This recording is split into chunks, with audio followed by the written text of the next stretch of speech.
आप देख रहे हैं सुदर्शन न्यूज और मैं लावनी विनीत एक बार पुनः आप सभी का स्वागत करती हूं हमारे इस विशेष कार्यक्रम बदलता महाराष्ट्र। महाराष्ट्र राज्य मार्ग परिवहन महामंडल के बेड़े में अत्याधुनिक सुविधाओं से सुसज्जित राजमाता जिजाऊ बस सेवा का भव्य लोकार्पण समारोह आयोजित किया गया। मुख्यमंत्री देवेंद्र फडणवीस, उप मुख्यमंत्री एकनाथ शिंदे और उप मुख्यमंत्री सुनेत्रा पवार के हाथों आज इस नई बस सेवा की शुरुआत की गई। हिंदवी स्वराज्य के संस्थापक छत्रपति शिवाजी महाराज के व्यक्तित्व निर्माण में महत्वपूर्ण भूमिका निभाने वाली राजमाता जिजाऊ की स्मृति में ये सेवा प्रारंभ की गई है। इस पहल के तहत लगभग 3000 बसें चरणबद्ध तरीके से पूरे राज्य में शामिल की जाएंगी, जिससे यात्रियों को अधिक सुरक्षित, आरामदायक और आधुनिक यात्रा का अनुभव मिलेगा। एसटी महामंडल के बेड़े में पहले से शिवनेरी, शिवशाही, शिवाई, हिरकड़ी और यशवंती जैसी सेवाएं शामिल हैं और राजमाता जिजाऊ बस सेवा इस श्रृंखला में एक महत्वपूर्ण नई कड़ी साबित होगी। इस पहल से राज्य की सार्वजनिक परिवहन व्यवस्था और अधिक सशक्त तथा यात्री केंद्रित बनने की उम्मीद है।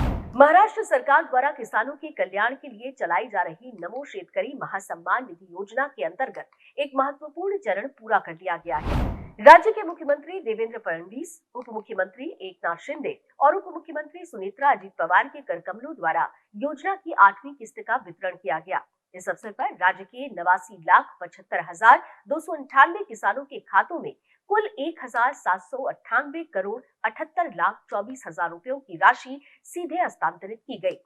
ये योजना किसानों की आर्थिक स्थिति को मजबूत करने और उनकी आय में स्थिरता लाने की दिशा में एक बड़ा कदम मानी जा रही है।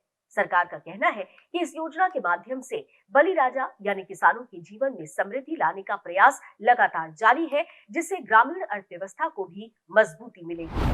मुख्यमंत्री देवेंद्र फडणवीस ने मुंबई में जेनो पिक्सल्स एंड प्ले और global e sports games finals के उद्घाटन के दौरान राज्य की ऑरेंज इकोनॉमी को नई दिशा देने की घोषणा की। इस अवसर पर मुख्यमंत्री ने डिजिटल क्रिएटर्स, गेमर्स और इन्फ्लुएंसर्स के साथ संवाद करते हुए सरकार की योजनाओं की जानकारी दी। उन्होंने बताया कि हब एंड स्पोक मॉडल के तहत राज्य भर में ट्रेनिंग और इंफ्रास्ट्रक्चर उपलब्ध कराया जाएगा, जिससे युवाओं के लिए करियर के स्पष्ट रास्ते बनेंगे। साथ ही हर गांव तक हाई स्पीड इंटरनेट पहुंचाने का लक्ष्य भी रखा गया है, जिससे गेमर्स और डिजिटल क्रिएटर्स को बिना रुकावट बेहतर अनुभव मिल सके। इसके अतिरिक्त राज्य में 12 एवीजीसी हब विकसित किए जा रहे हैं, जो विश्व स्तरीय गेम और डिजिटल कंटेंट निर्माण को बढ़ावा देंगे।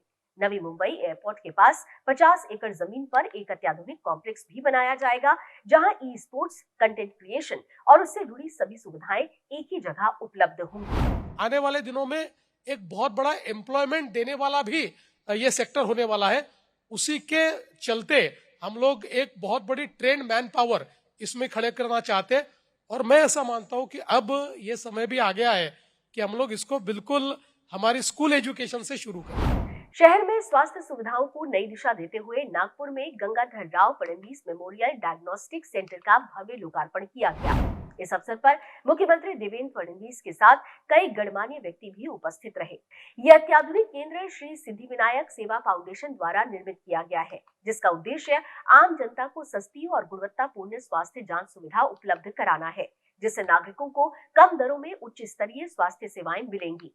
मुख्यमंत्री ने यह भी विश्वास व्यक्त किया कि आने वाले समय में इस डायग्नोस्टिक सेंटर का विस्तार किया जाएगा, जिससे नागपुर और आसपास के क्षेत्रों के हजारों नागरिकों को लाभ मिलेगा। उन्होंने आश्वासन दिया कि इस जनहितकारी पहल में सरकार हर संभव सहयोग देगी। आज सातत्याने वेगवेगळ्या पद्धतीची सेवा केंद्र तयार करायची आणि ती समाजाला अर्पित करायची अशा प्रकारचा प्रयत्न आपला आहे।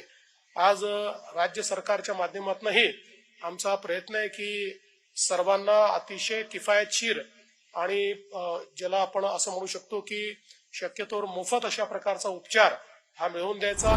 महाराष्ट्र सरकार मराठी फिल्म इंडस्ट्री को बढ़ावा देने के लिए बड़े कदम उठा रही है। सांस्कृतिक कार्य मंत्री आशीष शेलार ने घोषणा की है कि मुंबई में अत्याधुनिक सुविधाओं से युक्त स्वतंत्र नाट्यगृह और चित्रपट गृह का निर्माण किया जाएगा। मंत्री आशीष शेलार ने बताया कि गुणवत्तापूर्ण फिल्मों को प्रोत्साहित करने के लिए सरकार ए ग्रेड फिल्मों को 40 लाख रुपए, बी ग्रेड को 30 लाख रुपए और सी ग्रेड को 10 लाख रुपए तक का अनुदान दे रही है। उन्होंने ये भी कहा कि महाराष्ट्र कला, साहित्य और प्रतिभा के क्षेत्र में समृद्ध है और सरकार इस विरासत को आगे बढ़ाने के लिए हर संभव प्रयास कर रही है।